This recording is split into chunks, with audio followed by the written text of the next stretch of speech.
Okay.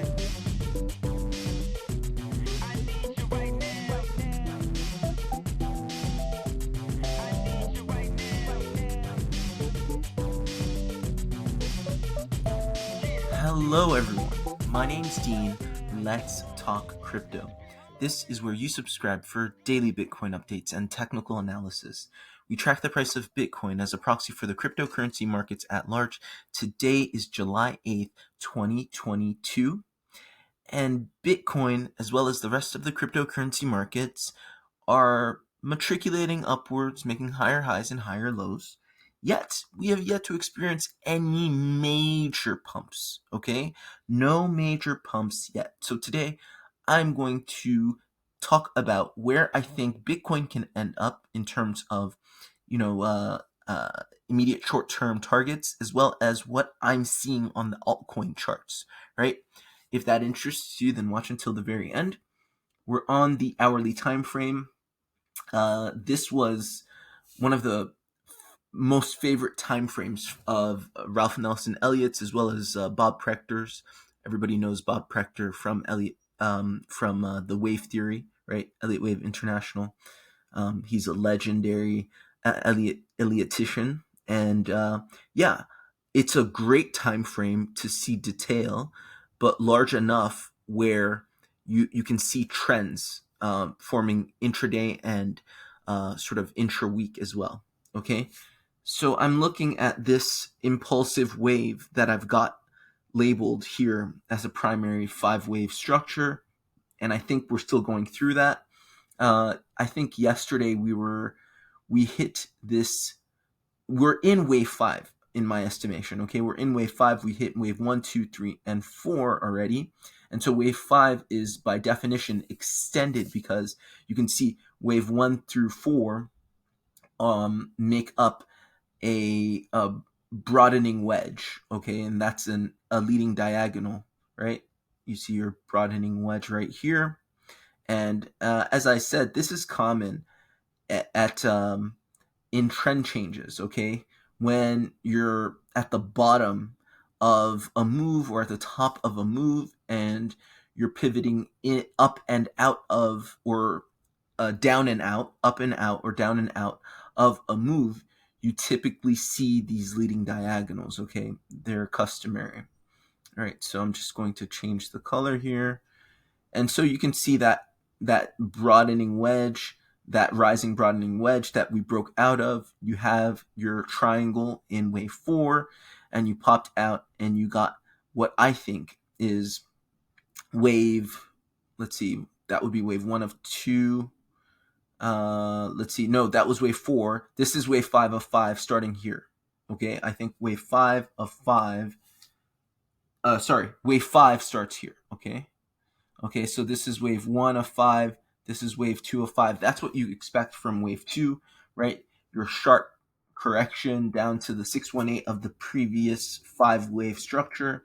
And if we take our Fibonacci retracement tool, the bottom of this, right?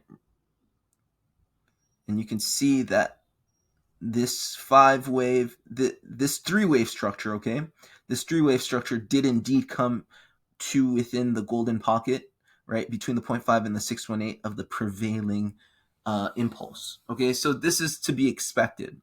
Okay, so we're still expecting, so this was wave 1 of 5, this is wave 2 of 5, we're expecting wave 3 of 5, wave 4 of 5, and wave 5 of 5. And we're expecting all of that to complete within this blue box. As I said yesterday, it's highly likely that we target the top of the box, okay? And the reason for that is simply, if you take the neckline of this structure, I'm going to change the color back to white. And guys, if you're getting value, please like, share, and subscribe. You take the neckline of this structure and the height, so we're just doing some basic pattern analysis, and you superimpose, whoops, not what I wanted to drag, superimpose the height of that at the site of breakout, you get a target of approximately 24.6, okay? So 24.6 is a likely target for that reason, as well as the fact that if you take your Fibonacci extension tool, okay, right here, trend-based extension tool, from the orthodox low of this A wave right here, and the high, and then the retracement of the B wave right there. That's the orthodox low of the B wave. Trying to catch it. There we go. Okay, you'll see that the 1618 is about at 24.85, okay? And so our target was 24.6. The 1618 is 24.85. Would not be shocked or surprised if Bitcoin ended up at this level around 24, between 24.6 and 24.8. Okay, that's my target for Bitcoin. As I said yesterday, if Bitcoin breaches this, like significantly breaches 24.6 and 24.8, okay, and we simultaneously get a strong volume candle here, then this analysis is incorrect, and this consolidation reversal pattern is complete, and do expect much, much, much higher targets for Bitcoin. Okay, that's what I'm saying for Bitcoin. I do think that we still have some room to run, but not that much, all things considered. Okay, I think the analysis is like this also for Ethereum. Okay, Ethereum has, and let's just have a look at Ethereum since we talk about it, but we never look at it. But nobody complains. Thank you guys for not complaining about that. So I think that because Bitcoin and Ethereum made these orthodox lows on June 18th, whereas everything else, most all other altcoins, not all of them, but most all of them, made orthodox lows on May 12th and put in 50 plus reversal consolidation days, I think there's some more reversal consolidation to be had in Bitcoin and Ethereum. I think this is a corrective move, and this move right here is simply, just like in Bitcoin, this is a three-wave structure. I guess this is a three-wave structure right here. And then this is an impulse, right, that you're getting as a part of a contiguous three-wave structure, a larger three-wave structure, a larger A wave, okay? This is what I'm seeing, okay? I think that just like in Bitcoin, this is all corrective, okay? This is why it's kind of chopping up. I could be wrong, in which case the volume will really rush in and you will start seeing some clean positive price action, but I don't think that that's the case, okay? And in the case of Ethereum, my targets using the same analytical sort of method would be right here. This is the orthodox high for this A wave right here. This B wave ends here. Let's just say it ends here, right here. Okay, so my target for Ethereum, given that same analysis, is between 1373 and 1597. So basically between 14 and 1600. Okay, and that is once again consistent with the idea that in an extended wave, the initial break of structure targets wave 2 of the previous trend. And wave 2 is between the 1 and the 1618. You see how that works? So yeah, that's what I'm seeing in the markets. I don't think that this is the end of the downward price action and that we're just going to rocket up from here for those reasons, for Bitcoin and Ethereum and some selected alts. However, now let's go into our watch list. I think that's different for a lot of other altcoins. Okay, a lot of other altcoins I do not believe are going to come back down and make new lows, okay? And the main reason for this, and I know I've said this before, but the main reason for this is that I see a complete consolidation reversal pattern in these assets. A big A wave, a big B wave, a small A wave, right? That constitutes your pivot, Sorry, the small A wave is like this. This is a small A wave. This is the small B wave right here. Three-wave structure. And then all of this is either a leading diagonal or recursions of this AB base that's lasted almost 60 days now, right? And this is one of the reasons, like, it's really hard to say when we're going to break out, specifically because these little moves, right? Since, you know, this small a and this small b ended on the 30th of June, we've been in 8 days of, it doesn't look like leading diagonal price action. It looks like recursions of the AB base. How many do you get? It's kind of like, I think I just thought of this.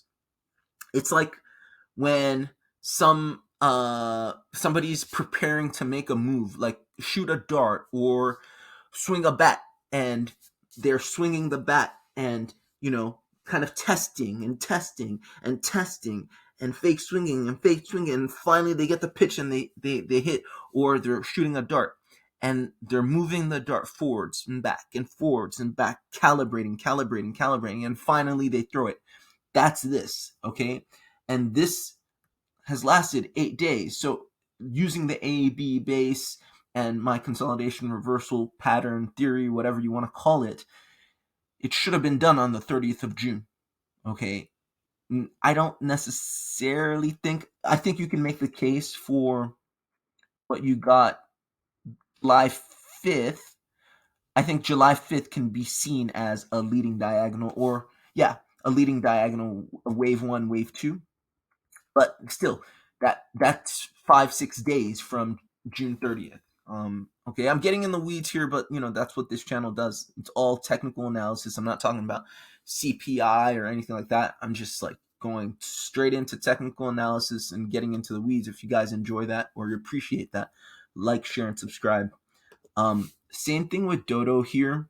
Okay, it's finished. So I don't anticipate, even if you come back down, I think it's going to be retests, but you're making higher highs and higher lows here on out for most of these, according to my analysis, right? You got your big A, your big B, and I think this is really important because these are legendary entry points for swing trades or position trades. Legendary. You don't get these every day. Okay. Small A, I think you got small b here. And I think you can also make the case that you got, okay, here, this is the recursion. I think this is a recursion right here. Why? Because I think all of this is an A wave, another A wave. You can call it alpha if you will. And I think this is another B wave. You can call it beta. Okay. See, these recursions are hard to say. Oh, we're going to get another recursion. I don't have this down to an exact science yet, but that's thus far 8 days of extra recursion of the AB base. And if you don't know what I mean, just, subscribe to the channel. You know exactly what I mean. I talk about this all the time. But, we've gained our edge. We've identified the reversal pattern. We've identified the main movement, the main reversal. And so, if you do nothing but accumulate your positions, ladder in to your position from here, I mean, you're going to be fine. You just have to wait. And waiting is the superpower, and it's a secret to any successful trader. It's waiting. Most people can't do it. That's why most people are unsuccessful trading. I'll repeat that a million times. And I'm speaking from experience. I lost a lot of money being impatient, trying to get quick gains. Okay. Cadena, same thing. Almost 60 days of reversal consolidation. What we've gotten in the recent day has just been a nice retest. So I think in Cadena you have your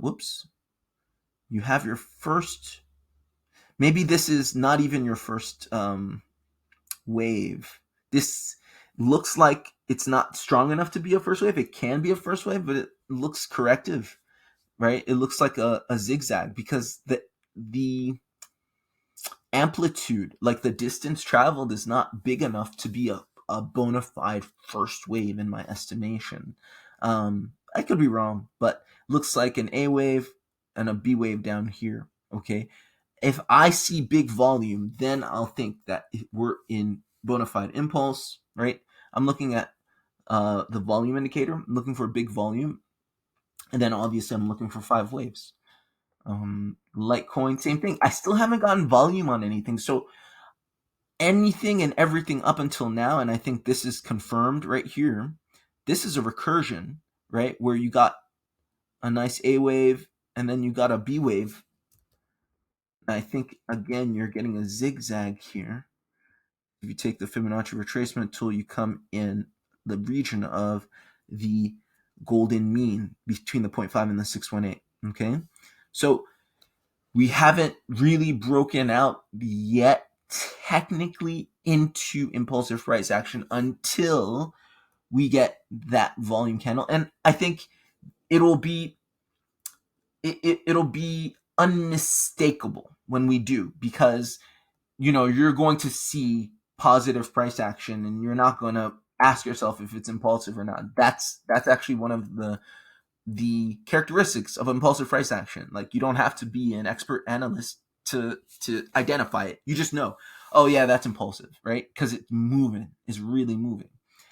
Here in Ravane, it's very clear. Everything since our E wave, right, has been a recursion and it's been corrective. No impulsive price action yet. In the price action, obviously the volume is very low, so we have yet to get that. But I think when we do, we'll know. Same thing with reserve rights, right? This right here was nice. You got a little volume, but it's not much compared to what you've gotten before, right? And then followed by a B wave. Again, this is a recursion, right? Although I will say, it's not that it's incorrect, but the bulk of the reversal consolidation is complete. Okay, and I've said this before, and I'll maintain this. According to my analysis, this is big A, this is big B, this is small a, this is small b. All this is recursion. Basically, a sort of a mimetic, or how would you say, a fractal simulacrum of what you've gotten prior, right? It's just mathematics. You see it over and over and over and over and over again until it breaks, right? It's the same pattern, smaller and smaller and smaller and smaller, till it disappears and it approaches zero asymptotically. It's math. All of this is math. If you like math, you like geometry, you like patterns, natural science, like, this is, you understand this stuff. It's no different. Buying and selling patterns, people's emotion. It's you can chart it. That's the beauty of charts. All right. Again, 50 to 60 day reversal pattern. I'm repeating this, but it's great to repeat because, once we start going, I'm not going to talk about consolidation reversal. You're not going to hear it from me for a while because that won't be the subject of conversation. For the past 50 to 60 days, that is exactly what we've been talking about. And even before, because I mistook wave 4 for a reversal consolidation. Okay. But yeah, now is the time to talk about reversal consolidation. Big A, big B, right? Small a, small b, that's your pivot. This is recursive, AB basing for a breakout, okay? But we haven't yet broken out, although Bitcoin did. All right, Bitcoin did break out for what it's doing. And just to be clear, once again, Bitcoin is doing something a little different than most altcoins. Not all altcoins, but most altcoins. Bitcoin is targeting the top of a corrective move. All these other altcoins, and most of these other altcoins, are breaking out into impulsive price action that will completely and officially change their downtrend into an uptrend. That is it for me. I hope you have a great Friday. Like, share, and subscribe if you haven't yet. And take care. I'll see you.